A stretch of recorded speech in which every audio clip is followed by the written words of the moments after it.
திருவண்ணாமலைக்கு வருகிற பக்தர்கள் திருவண்ணாமலையுடைய உண்மையான அந்த அதிர்வை உள்வாங்குவதற்கு, உண்மையான அந்த பயனை அடைவதற்கு ஒரு தகவல், அது நிறைய பேர், லட்சக்கணக்கான கோடிக்கணக்கான மக்கள் செய்யாமல் இருக்கிறார்கள் என்பதை கவனித்து பார்த்ததற்கு பிறகு இந்த தகவலை தர வேண்டும் என்று தோன்றுகிறது. திருவண்ணாமலைக்கு வருகிறீர்கள், கிரிவலம் சுற்றுகிறீர்கள், திரும்பி வீட்டுக்கு போகும்போது ஒரு விஷயம் பண்ணணும், அதை நீங்க எல்லாம் செய்வதில்லை, சொல்லணும் போல தோணுது.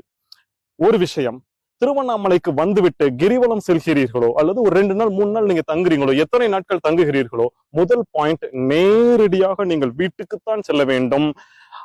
ஆபீஸ்க்கு போறேன், ஃப்ரெண்டை பார்க்கறதுக்கு போறேன், கடைக்கு போறேன், திருவண்ணாமலைக்கு வந்துவிட்டு நேரடியாக நீங்கள் வீட்டுக்கு தான் செல்ல வேண்டும். 2வது விஷயம், வீட்டிற்கு சென்று விட்டு ஒரு 24 மணி நேரமாவது குளிக்க கூடாது.